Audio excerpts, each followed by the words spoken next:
FM104, Dublin's hit music station. Where did you get the idea, the inspiration to kind of turn this genre on its head? Well, I mean, I love spy movies and always wanted to make one, and I love the idea of, I've always kind of wished somebody would let me make a Bond movie, but, who would, because I'm a comedy director. So, I thought, well, this is a good opportunity to write a movie for the funny women that I know. And then, I didn't want to make it a spoof or a parody, but I wanted to make it really funny. So it was important to me to just kind of write a real spy story, give it danger, give it action, give it all that, but then figure out how do we make it funny out of the situations and the characters within it. Well, Allison, congrats on this movie, first of all. It was an absolute hoot. I was in stitches from the start. I'm going to see it tonight. I've not seen it. Have you not seen it yet? No, I'm going to the premiere tonight. I'm going to see it. I can't wait. I've seen the trailer. Okay. I've seen about 6 different trailers, well, over and over and over again, because and they've made me laugh. I've been in stitches watching those, so I cannot wait to see it tonight. Really different seeing you in a role like this, because we're so used to, obviously, you're an action man in this, but you're an action man that we can laugh at as well. Was it fun to kind of send up the classic tough guy action hero? Yeah, of course. I mean, there's references to some of the films that I've done in terms of the silly capers that, I'm addressing when I'm trying to justify my position as super spy. It's great because I think doing an action film, there ain't any boundaries. You can, the more intense, the more ludicrous, and the more sort of self-convinced you can become, the better it is from the Rick Ford point of view. Anyway, okay. They get the scenes with me and Melissa are really, some of the funniest things I've ever done. Yeah. What was she like in real life? Is she as funny off screen as she is on? Because I imagine she improvises a lot. So surely you possibly end up cracking up on camera, and then you have to do it all over again, no? Yeah, I mean, she is extremely funny, and that keeping your composure is one of the tough things that you have to try and learn to do, and no matter how hard you try, you just never succeed. Yeah. You get like 1 take out of 20 are usable. Right. But, she's so good at what she does, and, she's improvising, Paul's giving us new material on little notes, and we're getting constantly fed fresh things to say. Okay. So you get this real-time reaction, and Paul ends up laughing, and he puts everybody in a state, and so that's just the process. That's how they work. But in effect, it's a very relaxed sort of environment, because when everyone's having a laugh, they just relax, and you get good work done.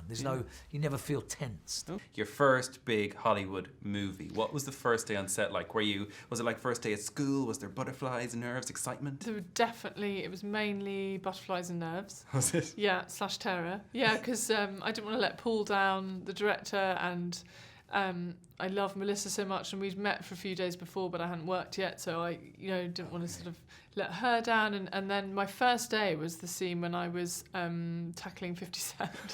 So it was like, whoa, welcome to Spy. This massive scene, nightclub scene, and having to hurtle myself at him. So yeah, it was pretty full on. Those first 4 days I was nervous, and then I got into my stride, and Paul made me feel really at home and relaxed into it, and then just loved it. Well, at least you'd met Melissa a few days before. Did you meet 50 the day of that harassment that you... Harassment. Harassment's a bit harsh. Steady on. Well, you lunge at him. But I do lunge at him. Yeah, it is harassment, basically, and then try and kiss him. So, yes, you're probably right. Yeah, no, I didn't meet him till that morning. So, yeah. And was he nice, or is he like a softie on the inside? Yeah, he's a softie. He's a really nice, really charming guy. He's just like, whatever, do whatever. Okay. Of course, you've got Jude Law and Jason Statham in this movie. Did Jason teach you any, because he's the king of action movies, really? King of action any movies. Kung fu moves? Did you leave with any, training at all now? No. I wish next time, I hope there's a Spy 2 and I get to go out in the field. Oh, yes. And Elaine Crocker gets to kick butt. Always wanted to be in an action movie. Really? So, yeah.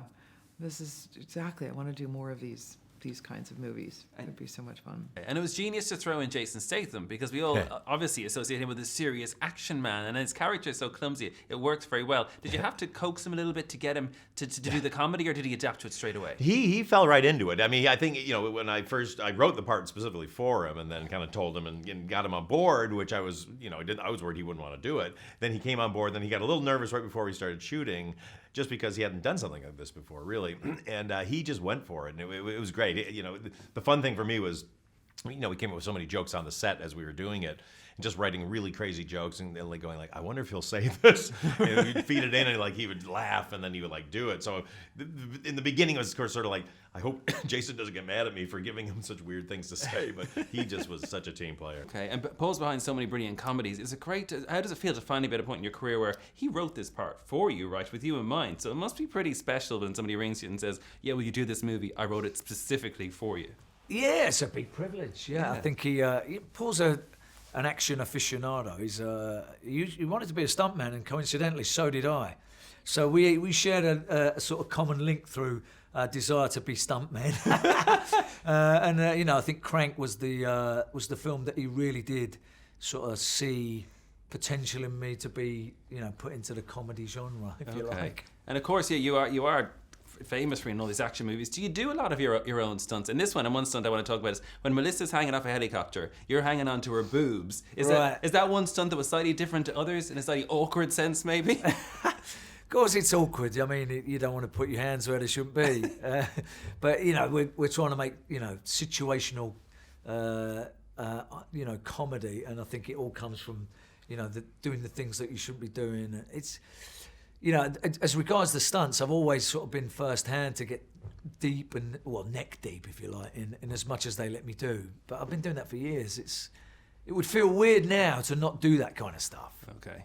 And of course, Melissa McCarthy, you worked with her again on this. I mean, you worked with her in classics like Bridesmaids before a few times. So was she in your mind like Jason when you were writing it as the main character? Well, I mean, when I was writing it, I was going to try to make it in the fall, and she was busy on her TV show, Mike and Molly. So I actually kind of thought she wouldn't be available. So I sort of wrote it just with a funny woman in mind who was sort of like an every woman. I think she was probably always in my head, but I didn't think I could get her. And then when she found out I'd written it, she wanted to read it and then said, I have to do this. So we just pushed the production. What is it about your relationship then that just every time, it's like gold every time you two worked? You know what? We just really get along, and we have a very similar sense of humor. We're both dedicated not only to making things funny, but making sure that the characters are three-dimensional and grounded and feel real. Okay, and of course you've cast her in Ghostbusters now as well. You've picked the four females. I wanted to ask, first of all, what can we expect?